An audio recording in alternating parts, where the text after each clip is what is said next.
All right, lovely people, it's yet another Thursday, and I am thrilled to share the discussant seat with somebody who I haven't had the pleasure of co-discussing with, but you all know very well. My dear friend from not from Southern California, currently in Southern California, John Black. John's been part of the team for several months now, and it really it surprises me that I've only known him for a few months because when you listen to him teach and reason, you can tell he's a pro. He's been doing this for a long, long time, overtly, um, maybe less so in this space than you might imagine, but definitely dating back many, many years ago. And so thrilled to share the stage with you, John. I'll hand the mic to you to say hello, and then we can introduce the people who are making today happen. Hey, good morning, everybody. Happy to be here and co-discuss with you for the first time, Ravi. Yeah, and I've been like a stalker of clinical problem solvers for a very long time before I started actually joining actively in the space. So, yeah, looking forward to today's case. Let me turn the mic over to the folks making everything happen with our teaching points and our scribing. Yeah, I think Anmol's on scribing today. Anmol, take the mic. What's new in your life? Hello, good morning, everyone. My name is Anmol and I'm an international graduate from Punjab, currently in Houston, Texas, for my rotation. Happily enjoying all the sessions, clinical problem solver sessions, all the day, and the rotation. I'm having a good time. Yeah, Looking forward to today's case. wonderful. Thank you for scribing today. And in Teaching Points is a very, very familiar face to you all for basically almost every single VMR. I don't know if VMR can happen without you seeing me anymore. Let me hand the mic to you to reintroduce yourself, but more likely update people on what's happening today. Hello, everyone. Happy Thursday. And I just want to share with you all that yesterday, Rabih taught us the importance of communication, not only in life, but also in medicine. And if you want to learn more about it, please join the academy and excited for the session. You know what's really funny about communication, Simi, is I have no idea what you're talking about. Uh, which session are you referring to, Simi? Rabih, it was just amazing how you told that when we have pulseless electrical activity, sometimes Oh, it can be due to lack of communication between the electrical signals and yeah. the Yeah, oh my gosh. I thought you meant lack of communication between people, but you're right. It's a lack of communication between parts of the heart, which is really, really important. Oh my gosh, you completely stumped me. Thank you for crystallizing it to that level of clarity. I appreciate it. Yes, we in the academy nerded out about code blues, and the ultimate goal was to discard the mnemonic of the five H's and T's and instead try to understand what's happening. And so it was a really, really fun conversation that stuck with Simi more than it stuck with me, embarrassingly. But thank you for the reminder, Simi. Last but not least, you have I think probably the most seasoned VMR attendee of all time. Our beloved Hans, who has been part of VMR for honestly feels like centuries, even though VMR is only a few years old. Just like Simi, I think VMR wouldn't be recognizable without Hans's participation. So very happy that he's back with another case. And I'll hand the mic to you, Hans, to say hi to folks, and maybe we can jump in. Hello, and yes, I'm honored to be allowed to present a case. It is one which was presented to me or shown to me while I was visiting Germany. And I couldn't figure it out because I had no phone. Now I do have one which works. That's the clue I give from the beginning. And Okay. let's start with aliquot number one, which is the chief complaint. And here I have a 57-year-old man, and he presents with devastating joint and bone pain for over 1.5 years. And I stop here. I think you've given us a chief complaint that rises to the level of John. This is very exciting. What are you thinking? Yeah, devastating joint and I heard bony pain for like, so kind of chronic process and devastating. I presume that it's something that's affecting this person's quality and function of life. So it's whenever I have a chief concern, I don't have a I don't see commonly. I don't have a reflex approach for it. Sometimes I fall back to an anatomical approach or sometimes organ system. But so the like bony pain, diffuse, widespread, still like a lot of things it could be. So I'm still in this and kind of figuring out what the problem I'm going to be solving is before I jump too much into specific diagnoses. But could be everything from metastatic disease, infiltrative disease involving the bones and the joints, to medication side effect, to it's still so broad at this point that in order to to make more progress, really just if I'm getting ready to take this person's history, be honing in on whether or not there's systemic symptoms along with this. When there's joint pain, to get an idea of like, is there, when I'm doing my exam, try to get an idea if there is a actually inflammation in the joint, or is it arthralgias or inflammatory arthritis, to try to help frame the problem.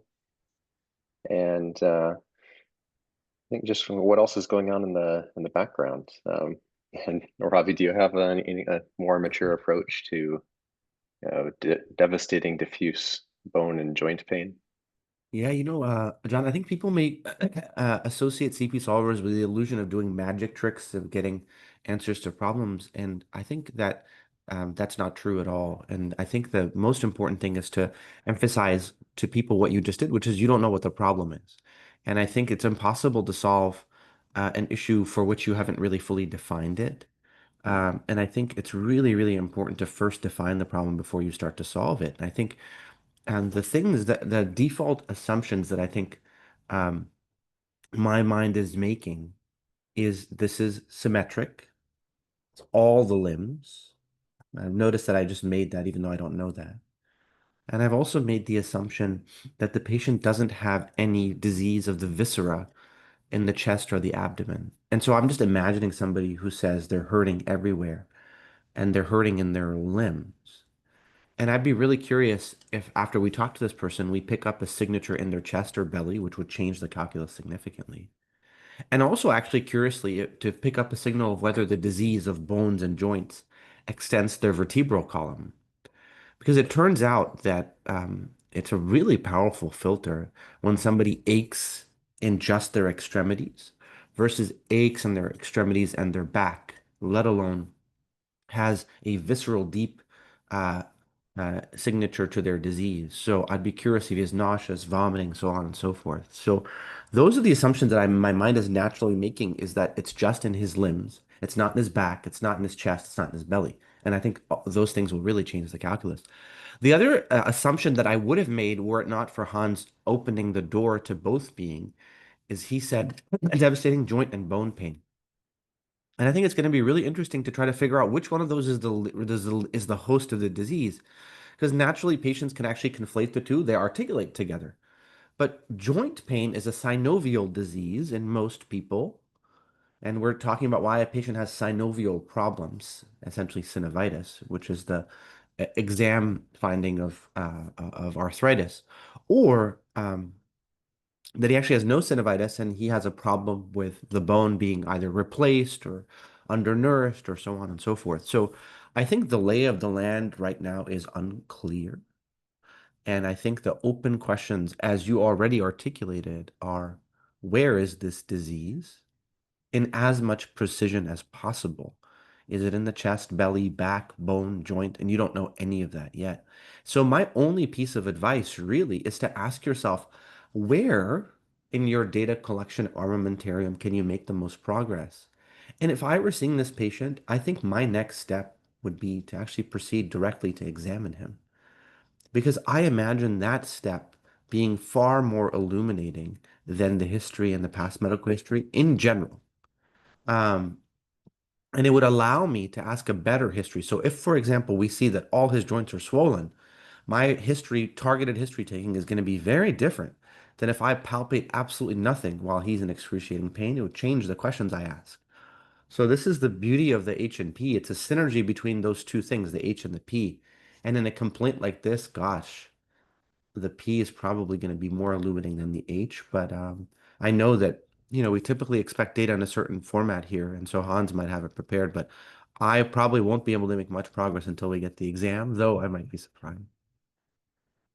Any reflections on that, John? Any takes before we hear from Hans? I think it's a good reminder to try not to kind of deliberately not make assumptions when you're first learning and getting the chief concern. Sometimes things pivot point can change drastically based on when you actually see and examine them. So 100%. Likewise, I think that we'll see what we have next. Awesome. All right, Hans. Mike, to you. Very, very intrigued. Okay, then the history of present illness, and I think that will be very revealing. So this patient was referred to us from a nearby hospital for further examination or evaluation. The patient described his bone and joint pain as debilitating. He has experienced this pain for almost 2 years.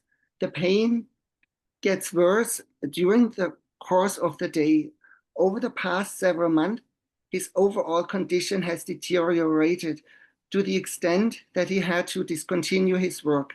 He is now mainly at home and looked after by his wife. The patient's medical history is significant, and there I anticipate a little bit of the southwest corner, is significant for a 40-year history of Crohn's disease.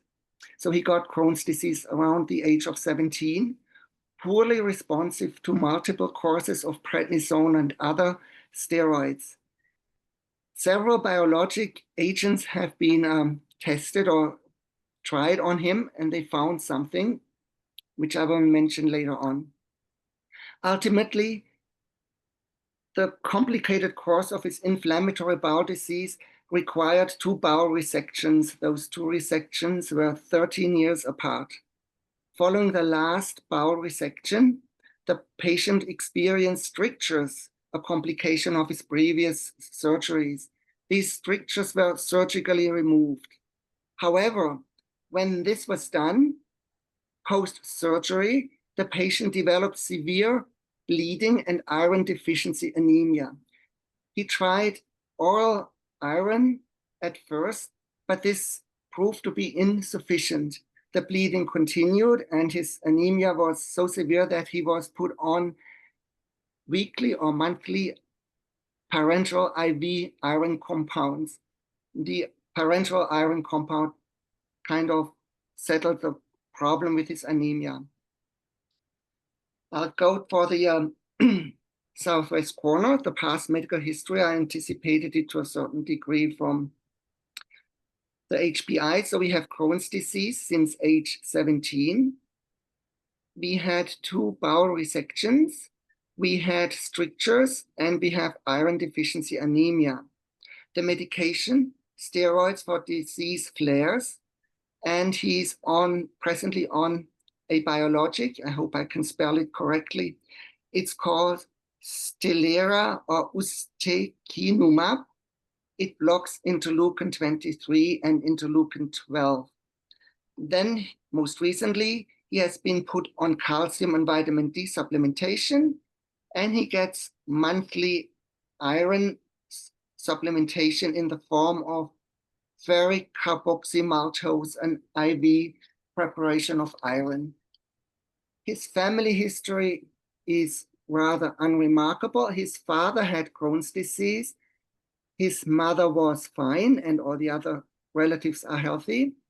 His social history is unremarkable. He is married. He works as a sales representative, so he's a lot outside showing properties. And he never smoked. He rarely, if ever, drinks alcohol, and no recreational drugs. And aliquot number 3 will be the lab values. That's the next step. John, I do this every week, and I think we should alternate because I think there is nothing I'm going to teach you at all. But for the sake of the fact that we only have you on the occasional Thursday, I'd love you to kick off and get most of your thoughts, and I'll just layer on what's left. Sure. Yeah, we're still waiting for your physical exam too. So Yeah, I know, right? Okay. So let me layer on the background of the Crohn's disease with the additional history. I guess there's a few ways this problem and this history could interact with each other. So with Crohn's disease, we have the associated inflammatory trace with this, spondyloarthritis. One thing to kind of consider to keep in mind as we go ahead and get our exam. There's the space of Crohn's disease with the nutrient deficiencies that could come with it. We talked about deficiency of iron, but nutritional deficiencies often come together, could be associated with bony disease. And thinking about, not the disease itself, but the treatment for the disease, I would have to, check to see whether, I know that some biologics can have hypersensitivity reaction that may manifest with, arthralgias that could be part of the picture. But this has been something that's, getting worse to the point where he is just dependent on his spouse for care at home. So it must be, pretty serious, such it really has devastated this person's life. Had to quit his job, just and now staying at home.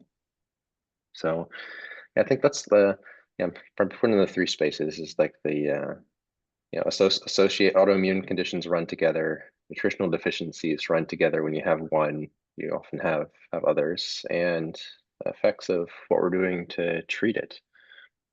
And this patient getting occasional, IV iron is a common thing we see in folks who have inflammatory bowel disease. I sometimes take advantage of the window when they're in the hospital to replete their iron. It takes even in somebody who absorbs it normally, it takes a long time, like over months to replete somebody's iron stores, and you can make progress in so much progress in just a few days with IV iron. And I've had people tell me like I feel like a new person after getting the iron deficiency corrected. So sometimes take advantage of the time you have when these folks are in the hospital, even if it's not directly related to the anemia.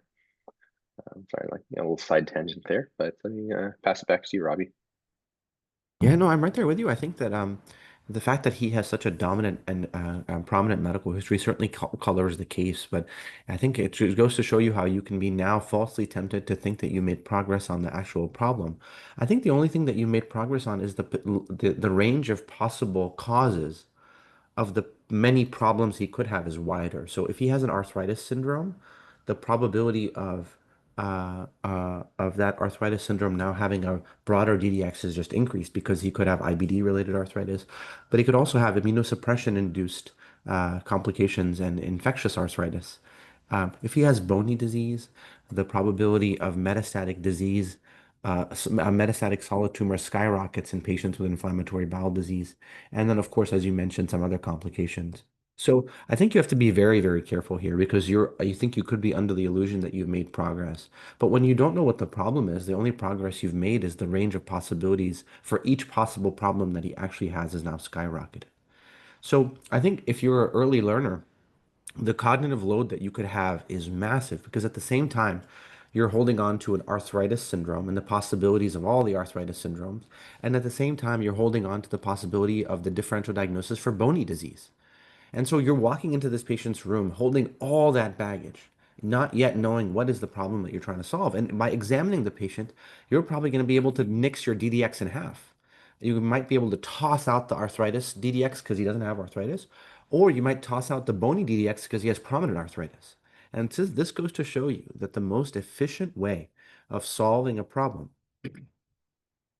or taking care of a patient is to first understand what is the nature of the problem before you leverage their risk factors. Because if you leverage their risk factors prematurely, you're like me and my family traveling when we are in Pakistan. My mom would take at least 4 50 pound plus bags with us.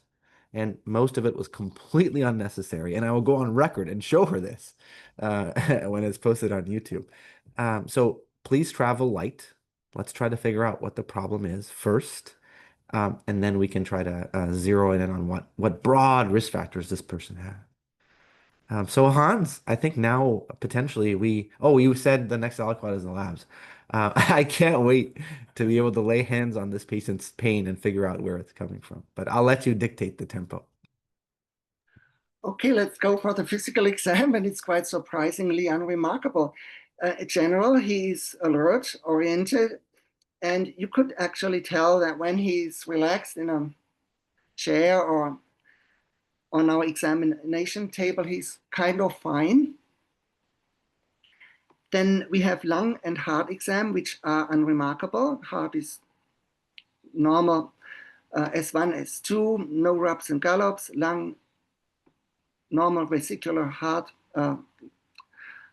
respiration. So these are normal. Abdomen, we can hear the bowel sounds. No tenderness upon palpation. Extremities, that's probably the interesting part. And there is no edema. Upon palpation of the joints, mildly tender. Interestingly, the patient says he's tender in his chest, and upon slight palpation of his rib cage, he expresses some pain. And he admitted from the HPI that he had broken ribs in the past that only very barely healed. So the physical exam is not very revealing. The laboratory Hans, values. I'm so sorry. I know you had your prepared flow. I think that would love the opportunity to try to get as much juice out of the exam as possible. Sure. Because I suspect the labs will give more clarity than the exam, but maybe just a couple of minutes on the exam. Is that okay with you? At Ah, first, I had the labs as a second aliquot, but then I thought that's fine. yeah. Just I love the exam as I alluded to earlier on. So I want to have the opportunity to nerd out about it with John. So I'm curious, John, what is this? If you're seeing this patient in real life, what progress have you made? Yeah. So I think that the presumptive negatives is that like the joints don't seem to be red, swollen, warm, or boggy. So I'm reframing this potentially as either arthralgias or more localizing the space to the bones. Um, so which and so like go back to what you said, try not to make assumptions too. And when you have arthralgias and just like joint aches, it's a little bit of a different, but I'm still a little bit uncertain about, is this like an arthralgias or more of a bony? But he has these these rib fractures, that has kind of been additional history being revealed that points me a little bit more in the direction of this being a problem with the bones as opposed to the joint space. So and then thinking about trying not to make assumptions, but thinking back at the intersections of Crohn's disease and the biological treatments, increased risk of not getting the risk of infection, risk of cancers is there, metastatic disease to the bones, can have bony pain related to things like hypophosphatemia, vitamin D deficiency, somebody having like osteoporosis if they've had, I don't know if they've had other fractures besides these broken ribs, but I think that's my initial reflex. It's really kind of the powerful negative and the lack of a Yeah. symmetry. It's like polyarthritis that you were kind of sick, we were thinking about at first. It doesn't seem like a IBD associated spondyloarthritis type of situation anymore. Yeah. Yeah, How about you? same. I think it's so powerful, the value of pertinent negatives. Because the vast majority of people who have aching in their legs have or arms and legs have a joint problem. And most of the time, it's osteoarthritic pain. And to bring up my mom again, she'll call me every other day and saying, "Hey, my shoulder hurts, my knee hurts, my ankle hurts," and it's usually her osteoarthritis bothering her. And I think I second what Han says. I think that I think most people are taught that the only value in this exam is what you emphasize, John, which is the pertinent negative. And I completely agree. That is massive progress. And I'm glad we had the opportunity that Hans gave us to articulate the fact that we could have seen a floridly positive exam. And so the lack of seeing that is enormously helpful. But I think we can also take a moment to discuss how we can take this exam even further. And so I think the space that I would probably be in if I were taking care of this patient would be a situation that it's not uncommon for me, quite honestly, John, outside the hospital setting in the ER in outpatient world, where a patient essentially is fundamentally telling me the following sentence: Doc, I'm really hurting, but you cannot see why. I was in the ER yesterday, and I can't tell you the number of times I diagnosed thoracic radiculopathy. Oh, my leg hurts, but I can't see anything. So it's pushes us to reflect on what essentially is exam negative extremity pain. And the most common cause of exam negative extremity pain is a a nerve disease. But the probability of a nerve disease starts to plummet when you have both legs involved. Because by the time that you have bilateral radiculopathy, you have more serious consequences. So when somebody comes and tells me, "Hey doc, both my legs are hurting, not just one of them," that's when I'm like, "Uh-oh, I got some work to do."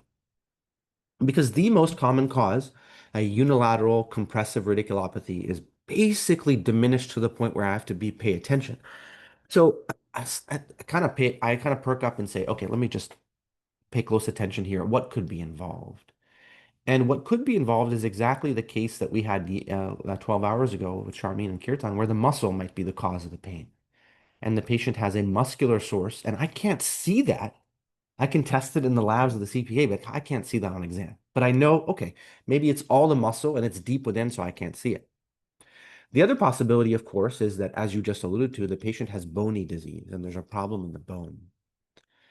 And so that's where I think, John, the value of asking also if the patient has discomfort centrally. Because I have yet to see a patient with a muscle problem, rhabdomyolysis, that causes somebody to have discomfort and palpation by their ribs. So if I were seeing him, I'd be like, okay, it's bilateral leg, so neuropathy is gone, muscle and bone. I feel his chest, it hurts. That's not rhabdo. So now I'm like, oh my God, this is bony disease, as you said. But I think we can take it further and say, okay, bony disease. When somebody with Crohn's disease has bony pain, that's metastatic cancer until proven otherwise. But here's the value of central and peripheral is cancers don't generally like to go to the what's called appendicular spine, appendicular bones. They don't go to the fingers and the joints and the hands and the legs. It's very, very unusual. And so instead of thinking that this person has a multifocal bone disease as a result of a space occupying process, I'm now inclined to think that they have a diffuse bony disease, that all their bones, every single one of them, is involved. And that's not the case with cancer. So I think with this exam, you can say, I think this patient, this is recapitulating what you said, essentially has diffuse, not multifocal bony disease. And I'd like to offer you all a simple way of thinking about a patient when you're in a very rare situation that they have diffuse bony disease, and to divide it into three compartments. The first compartment is, do they have periosteal disease, a disease of the periosteum? And there's a whole slew of diseases of periostitis. Those of you who watch VMR closely may remember, oh, I'm sorry, this was not on VMR. Those of you in the academy may remember the case that Reza and I discussed of the patient who had syphilitic periostitis, who had bone pain all over his body from secondary syphilis. So that's one example of periosteal disease. You can also have a problem in the bone itself, and that's when bone mineralization diseases are at play, namely osteomalacia. And then finally, you can have a disease of the bone marrow that hurts the patient. And this is where patients with sickle cell disease, so sickle cell causes ischemia to the marrow and the bone, causing the patient to be really, really in pain. So I can't unsee this visual in my mind that this every single bone in this person is hurting him. And I'm wondering whether it's at the surface of the bone, the periosteum, whether it's the result of structural compromise of the bone itself, osteomalacia, or whether it's a disease of the bone marrow that is essentially ischemic, causing the patient to have a diffuse bony pain. And we've seen every single version of these cases on VMR. We've seen, as I mentioned in the academy, syphilitic periostitis. We've seen several cases of osteomalacia. And if you all might remember, Kushal presented a case of sickle cell disease that was unrecognized. And Selsan presented a case of acute myeloid leukemia causing bone marrow ischemia through hyperproliferation, causing the patient to have diffuse bone pain. So, John, that's where I'm at. I'm trying to figure out what section of the bone is involved. Is it the surface? Is it the core? Or is it the marrow? And I think, yeah, I'll leave it at that because I spoke a lot. I'm curious what thoughts or reflections or how you would fine tune that, or any parts that are like overtly unclear. Mm. Yeah, I think that's yeah. So I love the flow sheets, thought process there. We haven't. One thing maybe I would go back to the history of this like broken ribs in the past a little bit too, which may help me categorize it in the way that if this person doesn't have a story as to how this happened, they just like have these broken ribs and they're not really sure when or how it happened, it might lead me towards the bone mineralization disease category, or if they have other fractures that they've experienced with relatively minimal trauma. So the history may be able to help point us towards that bone mineralization category of disease. And the marrow, I'm not aware of like Stellara doing this. Like I did a little session with Jazz where we had a case where somebody was getting after treatment, they were getting like a colony stimulating factor Yeah. for cytopenias, and they developed bony pain after that when their Oh, marrow that's was right. stimulated, working hard. Right. But yeah, I don't have nothing else smart to Yeah. say at that point on top of your No. categories. That was cool. No, that was awesome. I forgot about that case. And I think ultimately this gives us an opportunity. And I think that labs will help us make a lot of progress. So if you put before you, and before your mind's eye, the three categories, periosteum, bone, or bone marrow, I'll tell you that the labs will help you make a lot of progress.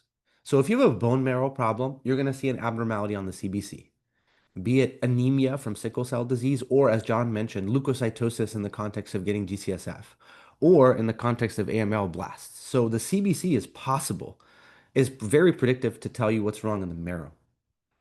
If there is diffuse bony disease that's hurt, the alk phos will be high. So that's the middle category. What's sneaky about the periosteum is the labs are completely normal. So I'm kind of telling you, like in anticipation of the labs, if the alk phos is possible, this is osteomalacia. If the alk phos is elevated, this is osteomalacia. If the CBC is positive, this is a bone marrow disease. If both of them are negative, then Hans is bringing us periosteal disease here, and we'll have to open that category. So you can see that if you don't analyze this exam to extraordinary detail, you're going into the labs completely blind. But I think we can go into the labs with a strong pretest probability of which is going to help us. Labs negative, periosteal disease. Alk phos, osteomalacia. CBC, bone marrow. And so I'm really, really eager to see if we can make progress on those labs, but you can do so in a very targeted way, not just let them wash over you. All right, Hans, I think I'm done talking for the for the rest of the session, but that was thank you for that opportunity to reflect on this. It's a really important space. This is a really fantastic discussion. And the lab values, it's aliquot 3. The CBC, basically within normal range. We have a WBC of 7,000. We have a hemoglobin of 9 and platelets of 200,000. Chemistry. And we had several chemistries and labs done over the course of 9 or 10 months.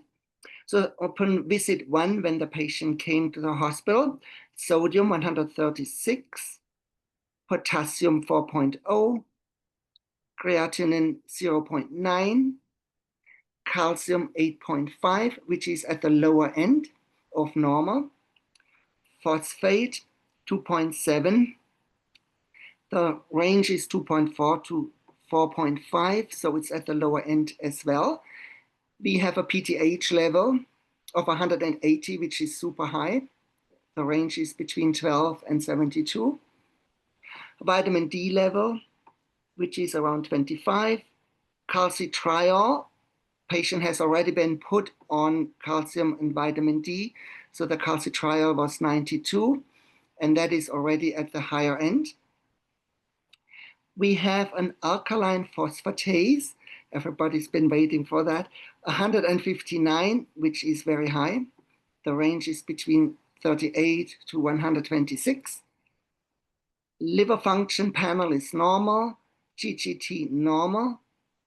And we also did an iron panel, open visit 1. And the TIBC was 230, which is low. Total iron 63, which is also low. Percent saturation 27, and ferritin 202, which is somewhere in the middle. And because the patient had so much bone pain, we did a bone density measurement, and that's where I stopped. The T-score was minus 2.5 in the right femoral neck. Thank you very much. And the next aliquot will be the clinical course. Masterful presentation, Hans. Yeah, what happened to your thinking, John? Where are you at now? Yeah. So I think like we're now seeing some signal towards we have just summarizing the lab findings, the related PTH. What was the calcium's normal. We have our low vitamin D and somewhat elevated alkaline phosphatase. If thinking going back to the categories, if this was all like metastatic, bony disease, I would have expected the alk phos to be significantly higher if that was the primary driving. But there's evidence of bone in the bone mineralization category signs. Somebody with osteo on the borderline for diagnosing osteoporosis. And with the vitamin D, this is putting us towards probably some, I think, osteomalacia contributing to their bony pains and their vulnerability to fracture. So I'd be curious, like, what the trajectory of their pain would be with treating some of the the deficiencies here. Yeah, what else are you thinking with this new data?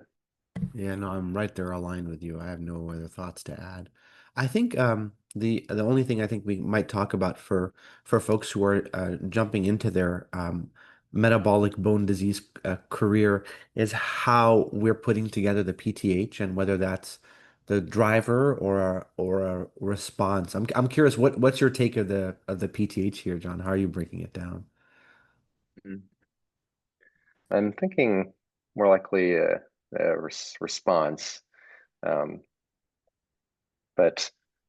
let's say like you can have like a primary hyperparathyroidism, which untreated can cause bony lesions. So no, at least don't want to make assumptions on that. So it could still be either. Yeah, I think folks have a hard time sometimes distinguishing between primary and secondary hyperparathyroidism for sure. And I think that's the distinction. That's the only, those are the only two possibilities left because tertiary hyperparathyroidism is gone when somebody is a normal creatinine. And so you're down to, is there a primary autonomous secretion of PTH? Or is PTH responding to an appropriate situation? And the calcium level can help you figure that out. So here, with the PTH this high, and if the PTH is really driving this issue, you expect the calcium to be normal, high normal or high. But with the calcium being on the lower end, I suspect that, as you said, the PTH is really mostly responding to the situation. It's really hard to try to distinguish the possibility that the patient has both primary and secondary because patients with primary hyperparathyroidism are common, as are patients who are vitamin D deficient. And so it's actually very plausible to have both primary hyperparathyroidism with a contribution of secondary hyperparathyroidism as a result of being vitamin D deficient. But I think with the calcium being low normal, the probability of most of that diagnostic landscape being occupied by secondary hyperparathyroidism is much higher, as you said. So I think it can be falsely tempting to say, oh, this is a PTH problem. Let's follow the PTH lead, and that'll tell us where to go. But I don't think that's the case here. I think the cause of the bony pain is not driven by PTH. The PTH is just trying to keep the calcium level from being low. And so I think if you try to eliminate the body's compensatory response to this issue, you can make a lot of progress. So the body is camouflaging the real problem by increasing the PTH and fudging with some things. So I think part of the exercise we can do together, John, is to say, let's pretend that the parathyroid wasn't there. What might we see? And I think what we might see is that the calcium would be lower, the phos would be a little higher, and we might not have as much 125 uh, dihydroxy vitamin D because PTH increases the calcium, lowers the phos, and one of the ways it does so is by activating vitamin D. So I think that we might have a pretty serious calcium problem um, were it not for the PTH here. So I think that's the lead that I'm following, and I'm curious what you make of that analysis. Yeah, that's good. Yeah, like I jumped in with the PTH being secondary, the calcium. Because primary hyperparathyroidism is common. I was kind of deliberately checking myself a little bit. It's like, I don't know, is albumin maybe sometimes if the albumin is very low, the calcium might be a little higher than you'd otherwise expect, but still putting that kind of in the backdrop as the less likely hypothesis.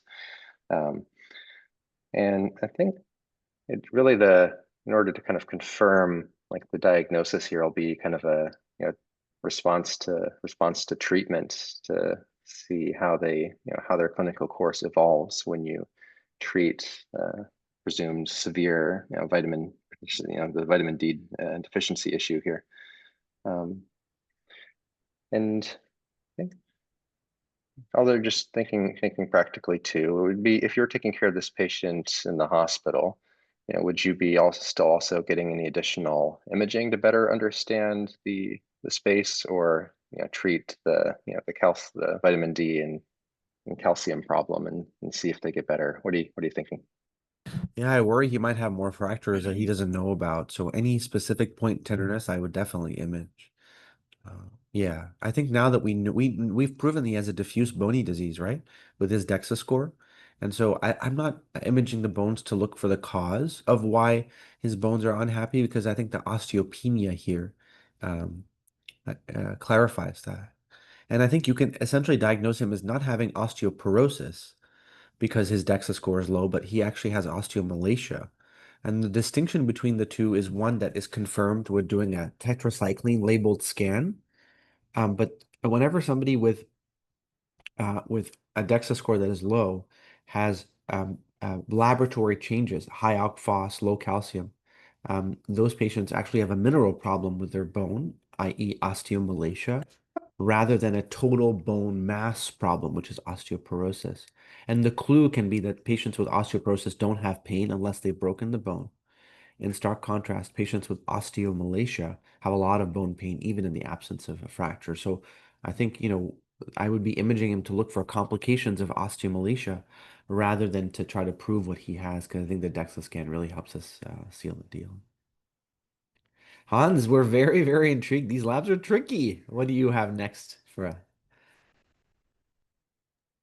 Yes, I have the clinical course. The idea at first was that it could have been an extra intestinal flare of his Crohn's disease. Patient was put on steroids, again, together with calcium and vitamin D, but he couldn't tolerate the treatment for very long and he didn't improve. Then, considering the low T score, it was considered that he has a severe osteoporosis. So a treatment of biphosphonate with a lot of vitamin D again and calcium was initiated. And again, the patient could not tolerate this treatment either. His bone pain actually even got worse prior to going on biphosphonates because dental procedures don't heal very well. He got his wisdom teeth extracted and the dentist, and that was an interesting remark, his teeth came out as if his jaw was just as soft as anything. I mean, he didn't even have to pull, they just came out, those wisdom teeth, without any problem. So biphosphonate treatment was very unsuccessful as well. And I think at this point I will stop because there is only one more lab which reveals the diagnosis. God, you can tell he's a seasoned presenter, huh? Leaves us right on the edge of the cliff. One more lab. What are you thinking, John? Having just recently had a wisdom teeth pulled out myself, I was like, I wish mine didn't come out so easily. They were to dig around in there. That was not a fun experience. So contrasting that, I just wonder, like, did they just have, why did the teeth come out so easily? Did they have just kind of bad dental disease, or is there like a soft connective tissue component to the underlying problem here? We mentioned early on when you have one, vitamin deficiency, you're at risk for having others. We didn't hear about skin changes or things to lead you to think about vitamin C deficiency, but it does just kind of popped into my mind. And forgetting what happened with the patient, sounds like they got bisphosphonate. They tried to do bisphosphonate treatment and had worsening pain. I do not like the, usually I might, in terms of the order of operations, it might make sense to try to correct the vitamin D deficiency more completely before you go try to try to do more with it. So it kind of like instead of being like that's like you said, the osteoporosis, this kind of being the osteomalacia, and perhaps do additional vitamin D deficiency, vitamin D treatments before trying to correct the bone density component. And really, testing for other things like vitamin C may be worth doing. What does the teeth do anything else for you? Like, what other signal are you picking up on from the teeth that I'm missing, Robbie? No, not at all. I think for me, they're just reinforcing how bad the osteomalacia is. I mean, the bones are so they're mush basically. So I think that yeah, vitamin C is a really, really powerful hypothesis. I think that it definitely contributes to bone mineralization. I think it's probably underemphasized. The main mechanism is curiously periosteal disease. And so vitamin C and the overlap with the bone is that it tends to cause bleeding in the periosteum. And it's that bleeding in the periosteum that causes people to have impaired bone healing. And so if the labs were completely normal here, I'd be way more worried about vitamin C. But I think when you're invoking nutritional deficiencies by emphasizing vitamin D here, that it's a very, very powerful hypothesis. So, where am I at? I'm at that this patient has horrific osteomalacia, and there's only one common reason why patients have horrific osteomalacia as an adult, and that's a disturbance along the vitamin D pathway. This case reinforces the importance to read more about the distinction between osteoporosis and osteomalacia, because you're seeing here that when you treat osteomalacia, impaired bone mineralization. With medications for osteoporosis, you may worsen the process. And so, in patients with osteoporosis, they have a low amount of bone mass. And so we give them anti-resorptive medications to stop the reduction in bone mass and further augment their bone. But in patients with osteomalacia, the problem that they have is not that their bone mass is reduced, but they don't have enough bone strength to mineralize the bone. And so when you essentially block down bone resorption, you're not addressing the core issue, which is that the bone itself doesn't have enough calcium phosphate structure. And so I'm not surprised that the patient doesn't get better. And so it's not severe osteoporosis, it's a different condition altogether.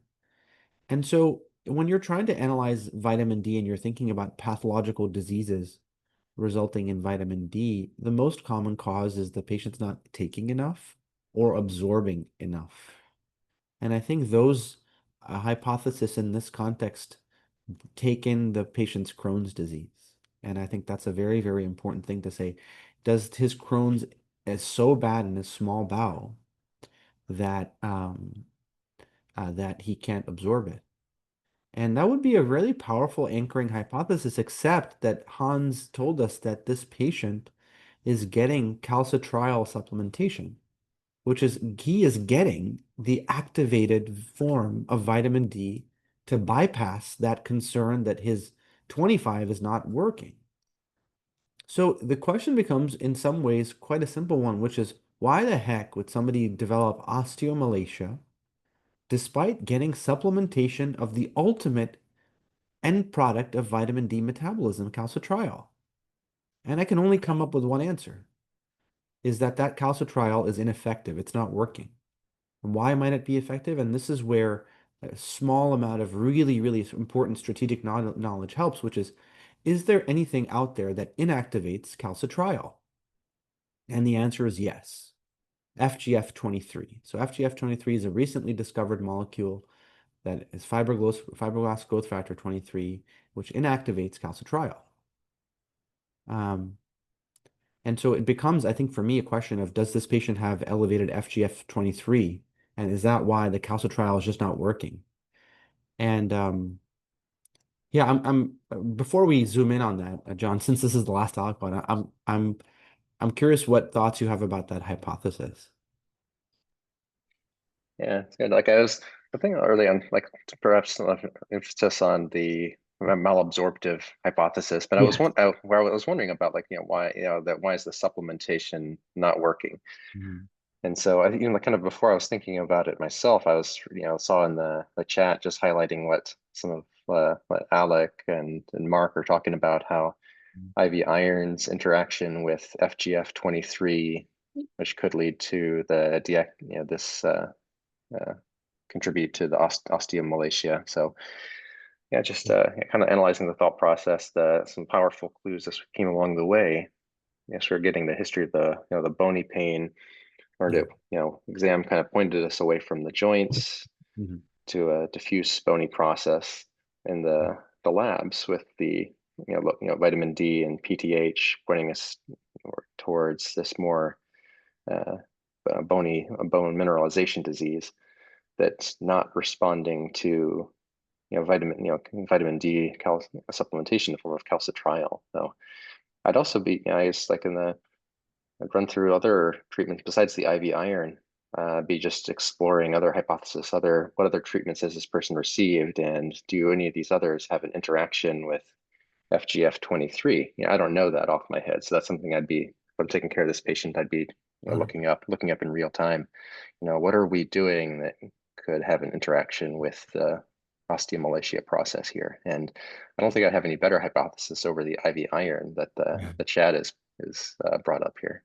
Yeah, I'm right there with you. I think that uh um when I think that learning that I would take away from this case is whenever somebody has osteomalacia and you can't figure out why, the answer is almost always FGF23. And I was worried we were going in that direction. And so my heart sunk for the patient because often acquired FGF23 is usually a cancer. And the reason my heart sinks for folks like that is because the cancer is often very hard to find.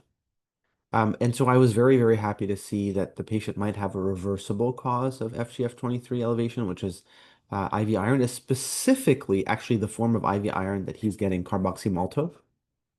It doesn't happen with any other formulation of IV iron, and the rate is predictable. It's about 10 to 20% of patients who get this medication acquire FGF23 induced osteomalacia. I suspect this patient probably was developing the disease well before this was a recognized phenomenon. But I think oncologists who are most commonly prescribing this form of IV iron will probably veer away from it or at least recognize its association.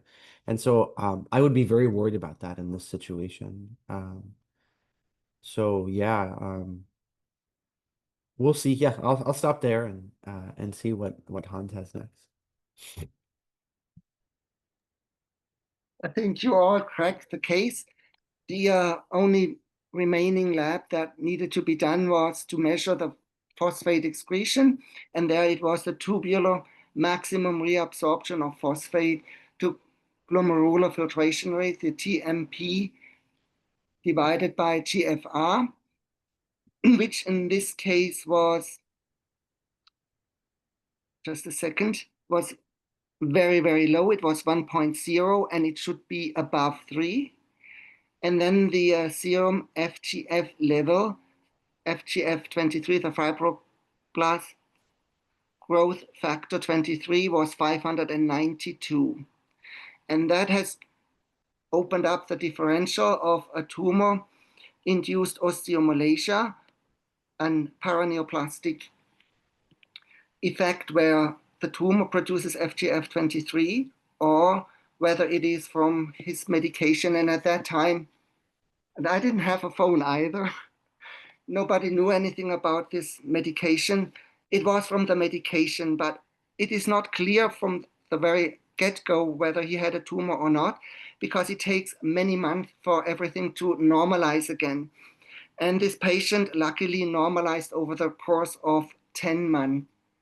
Gradually, on one of his last visits, his labs came out as calcium 9.7, bang on normal, phosphate 3.9, also normal, the alkaline phosphatase 98, back to normal, PTH 98, so it was a secondary elevation of PTH from FGF23, vitamin D23, which is normal. Then his TMP divided by GFR was 2.7, back to normal, and his serum FGF23 was 69, again back to normal. For me, it was the first time that I came in touch with a new hormone or substance that is being released by osteocytes, which regulates phosphate levels. And as mentioned in our discussion, FGF23 not only increases the release of phosphate from bone, it also increases PTH secondarily. It decreases serum calcitriol. This is why calcitriol didn't really work. And then the secondary increase in PTH also increases the phosphate loss. And altogether, this being a very stable compound, this carboxymaltose FGF23 is a complex which is not broken down by the body that easily. It stays in his system very long. But eventually he went out and he improved, and the patient was actually very, very happy and thanked those people who found out about this drug interaction. It was just a simple drug interaction. And thank you so much. I have a lot of notes from our great discussion. Hans, that was very, very, very special. I'd love to hear what John is reflecting before he has to go to work. But Hans, maybe I can just ask one clarifying question. Was the urinary phosphate excretion high or low? Do you remember? It was high. High. Okay. All right. We don't So have we to. could have done a UA and looked at everything, calcium, phosphate, etc. Yeah, gotcha. So the phosphate excretion was high. Thank you. Maybe Anmo, I know you're scribing. You can just write high there. That's okay, so that folks are not confused thereafter. Because I think what you said, Hans, is that FGF23 promotes release of phos from the bone into the blood, and then that gets urinated out. I just have one reflection to share, and then I'll pass the mic to John to have him close out and then see me, which is that all of you are probably wondering to some extent, based on how much exposure you have to the space, about how the labs are relatively normal compared to how sick this patient is. You know, the calcium is technically, the calcium is normal and the phos is normal. So how could it be that the patient has such soft bones that the dentist sucks out his tooth with no problem, yet his labs are normal? And this is why it's so, so important to interpret the labs in the context of what you're expecting, because what you should have when your bone is this diseased, what should happen hypothetically, is that the calcium and the phos should be through the roof, trying to feed a bone that is starved. And how do you know the bone is starved? Well, it's severely osteopenic based on the DEXA. So you've proven that the bone is fragile based on what the dentist said, based on his prior fractures, and based on the DEXA. So low normal calcium and phosphate is a huge, huge, huge red flag.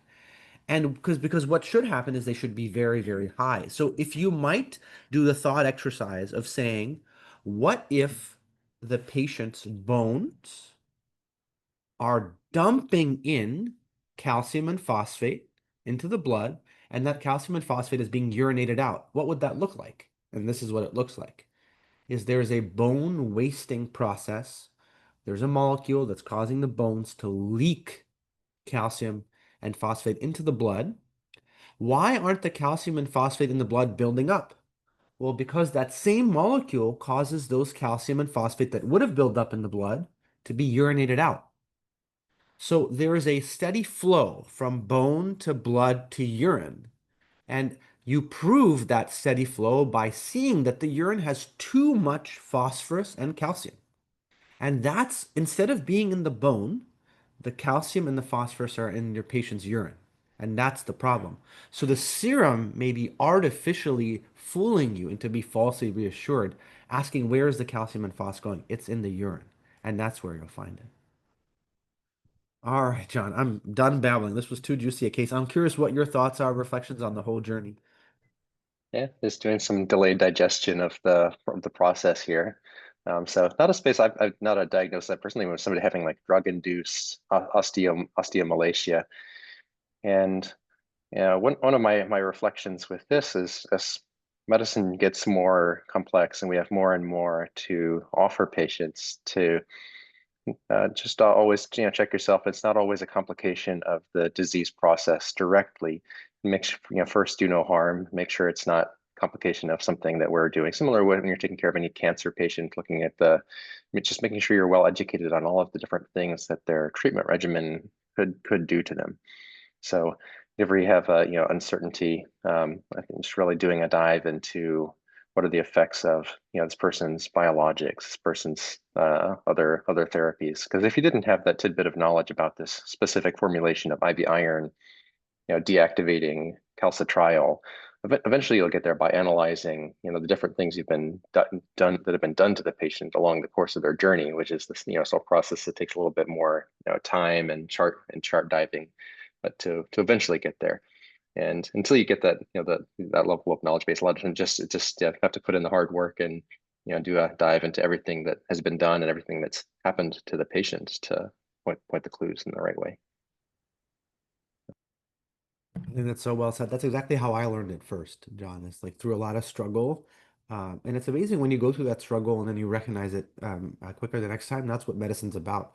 All of us. And John's going to work today. He's going to see something new for sure, or have a new version of something he's already seen before. And so kudos to all of you for working hard by definition, because you're here on your own time. So much gratitude to you, John, for an awesome hour, and a huge shout out to you, Hans, for a really, really special case. That was so well presented. High five to Anmol for some excellent scribing there. Thank you, Anmol, and I'll hand the mic to you, Simi, to take us home.